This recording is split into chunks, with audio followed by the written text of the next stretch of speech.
Ok, díomh cardiac is fáilte chuig an ceacht siod an cédín. So tá muidir gobar ar an ceacht tála déanamh go bhar an tríú lá déag mí bealtaine. So just meabhar cean beagná denna go darmad ar an déirdín tá measúnú leanúnach a gcuibh. Agus béise sin curtha isteach ar an leathnach sin agus béise fáilte go bh ar riomh freisin tásúla chun go mbeidh minian é a sheolamach chuh ar an déirdín freisin. So le sin ráite is féidir len dul isteach chuig an ceacht agus tá gachrod atá ag teastal uíomh an sin so béis bh léamh alt A agus B ar leithna 128 sa leabhar Deutsch Komplet agus béis bh freagart na ceisne agus dar nó í rinne méid darmad an text a chur isteach ach anis tá sé isteachtíomh ach tá an leabhar a gcuibh réanos. So tá na ceisne an sin agus tá na rudí atá le léamh a gcuibh an sin freisin. So sin ráite sin an éireann níl mé dulrás chuig an ceacht actually just le bheith cínte. No, níl mé dulrás chuig an ceacht gomáin so féidir le mé sin dhéanamh. So na ceisne cá coníon Frida so tá me géirí sunraí so má tá tú ag fécant ar an fís an seo bé is a go cadtá lurga gom má bhfuil tú ag denmh sin bé is gom leithreachnar tá ag ceartú an scrúdú ní an scrúdú an firm seo tuisc gofuil méid chun rálibh cadtá le scríomh sa bosca sin. So cad bhhaile Frida á staidir so sin just an ábhar nó an chuna téma. Cad a bhecin Frida í hain ag denmh sa tochaí so tá si chun cur síos faoi í hain agus an omha atá ací dí hain I alt program sin alt A freisin scríomh mé sin isteach. Then go alt B céim fáin nach bhfuil Frida géirí a bháthair a leanúnta seach sa tionscanál ceamacach so tugann si cúisdún agus cad dhéanann a hathair agus sin alt B freisin so an sin brú ar send agus submit agus do you know what in our ire tám chun é sin a ahrú a níis sulla dhéanam darmad cos den hí méid darmad so sin alt A cos níl mé éirí an freagra ó alt B. So tá muidir dul isteach go dtí Folens agus an sin Deutsch Komplet so it's féidir am iad sin a gún an éisiigh taslam hiile agus seo alt A agus B. So le sin ráite tá sin sibh le Frida Jäger 17 Jahre so sin 17 Jahre alt besucht die 11. Klasse eines Gymnasiums.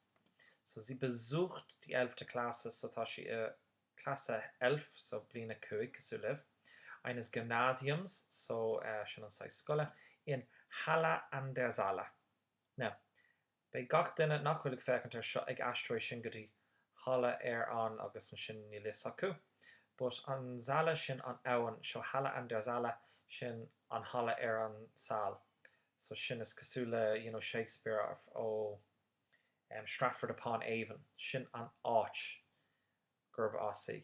Now, le bheith cínte go bhfuil is a gom go tú ag fécant ar seo tá mé a géirí gur scríbann tú go bhfuil sin I Sachsen-Anhalt nó Sachsen-Anhalt soús dit an scríbann tú as béir le Saxony-Anhalt nó Sachsen-Anhalt but sin an stát.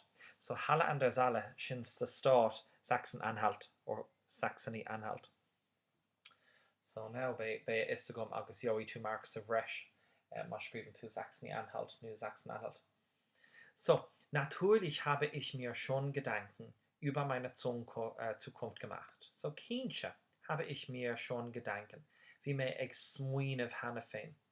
Über meine Zukunft, faoi mo hauki gemacht. So, rinne mé an smuoineh sin. So, Zukunft sin an tauki, an amatá machen seo, an am nach bhfuil tage go fáil an Zukunft. Lechacht. Ich mache bald Abitur. Tá mig denmh an Abitur bald sin go lua. Danach mache ich auf jeden Fall, má fecinn tú Susan seo, dearann sé cóil sé, in any case. Now, in any case has Gaeilge sin ar aon nós, but níl sin an Gaeilge ceart ar aon nós. Sin níl aon doubt faoin rud atá ag teacht, so sin ag gás ar bith. So, auf jeden Fall, níl aon doubt, cás ar bith, pe rud atá líon, bei mé ag denmh rud aigen. Danach möchte is auf jeden Fall studieren. Bei mé ag staidir pe rud a tippen amachas. So, I gás ar bith bei mé ag staidir. Am liebsten würde ich später forschen. Now, forschen, becor go bhfuil Actually, yes, becor gohfuil an focail sin deanta goibh, cos rinne mar an ról ghlacha sin. Fórsin sin taide a dhéanamh rud aigen, to research, fórsin. So is fórse edfast, tá ag denmh taide tá sin an ceann faoi Essen und Getränke in Deutschland. Caiithú rá is fórse Essen und Getränke in Deutschland, zwischen Deutschland und Irland, und was man essen und trinken können oder dürfen.